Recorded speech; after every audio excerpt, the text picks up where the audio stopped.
Lavos, the transmuter, called by some, anachronistically, the alchemist. Transmutation, you say?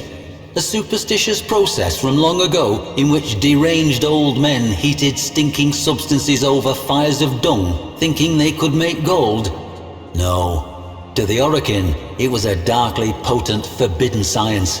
They were not squeamish, nor moral. So what profound taboos must this art have violated? No transmuter was more dreaded than Yavi, the crawling serpent, the abhorred, the filth speaker. The Orokin feared him so greatly that they whispered he might somehow survive even the Jade Light, just as a severed snake was once believed to grow a new head. So instead, he was imprisoned that his evil might be contained, if not quenched. His jailer was a brute of a warframe named Lavos.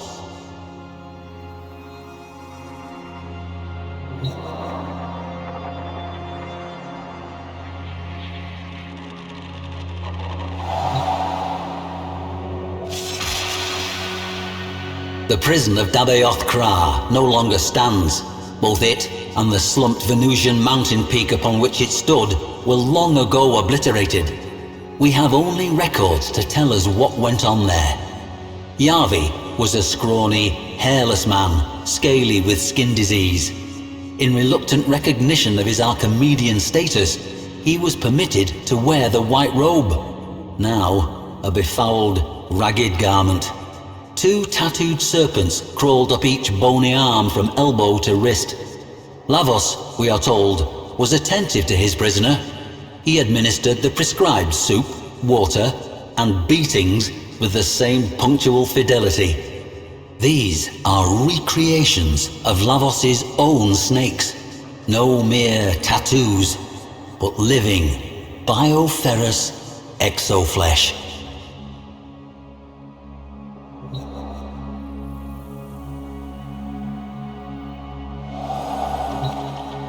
Observers at the prison reported that Yavi was frequently whispering to Lavos. There was some concern among the wardens, but they dismissed the whispers as mere posturing.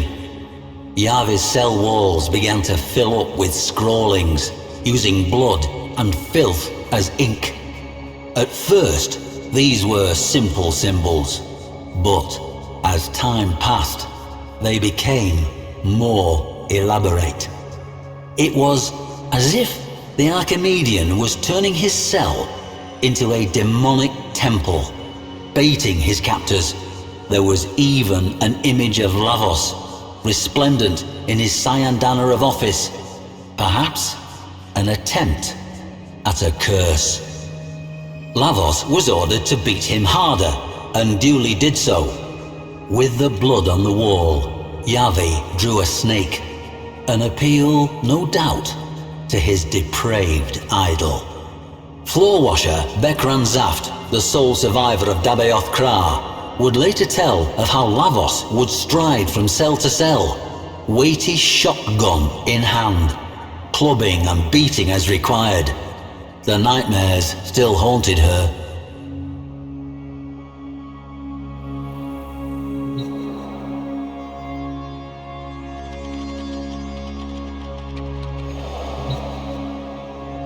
The warden's records reveal an increasing unease with Yavi's bizarre behavior.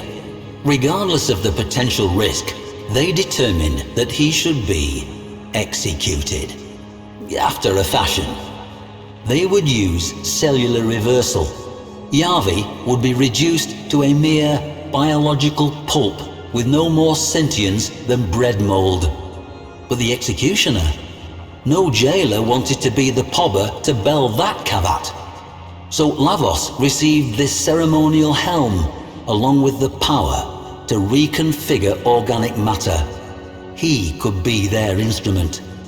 The walls, floor, and ceiling of the cell were, by now, overwritten with text. Lavos watched over Yavi continually. Bekran Zaft tells us that, curiously, Lavos no longer beat the prisoners in the other cells, even when the inmates shoved one of their hated fellows into his path, expecting a bloody beatdown. Lavos merely waited for him to get back to his feet before moving on.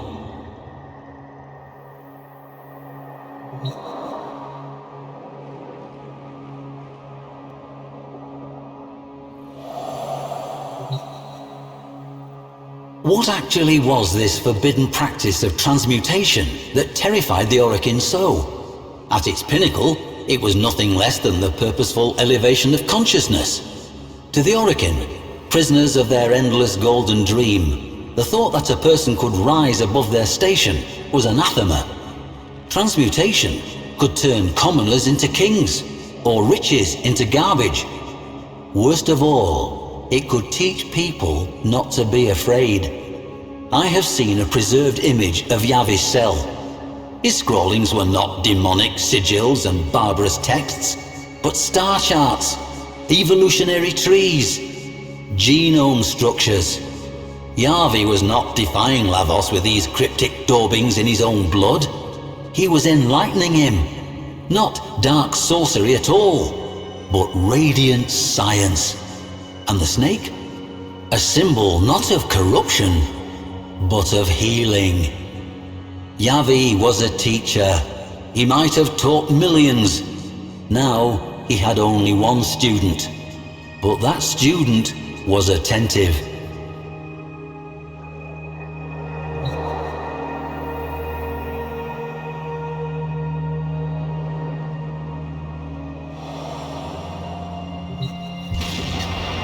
Bekran Zaft says this of Execution Day.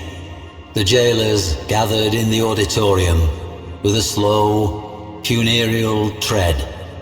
Lavos escorted Yavi to the execution dais. He gently raised a hood over Yavi's head, cobra-like. He turned then to face the Orokin warden, shotgun trembling in his mighty hands. The silence, Zaft says, was absolute. But then, from beneath the hood, came a whisper. Yavi had some final words for his student. The Orokin jailer shifted uncomfortably, looked to his functionaries. Would the execution even take place? Lavos gave a stiff bow to Yavi and activated his power. Yavi's skin peeled off in one grisly sloughing. He liquefied into a biological soup. A cheer went up from the assembled jailers. Lavos gathered the remains of Yavi tenderly in his hands. A soft glow emanated from them, as in one horrible moment, Yavi's Orokin oppressors realized what they beheld. And then, panic. Lavos was transmuting the remains. A twining, living snake seethed up Lavos's left arm. Yavi, transformed, and still, after a fashion, alive, just as they had feared. A second snake coiled around his right arm, this one sprouting from Lavos's own flesh. Then, Lavos leapt into the midst of the assembly, hurling vials left and right, bathing the hapless, screaming jailers and functionaries and their warden in icy vitriol.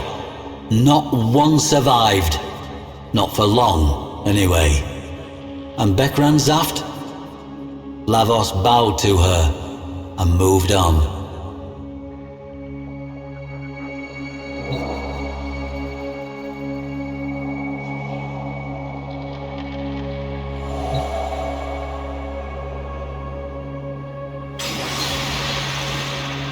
They say that Lavos often takes counsel from his serpents. One is his brutal advisor, the other his wise teacher. Both have their wisdom, and Yavi still whispers to his beloved student. Much like the snake, Lavos is easy to misjudge. The serpents that poison can also cure. He may have been a monster in his previous life, but he was able to achieve something that eluded the most powerful of the Orokin. He changed. Moreover, he changed himself.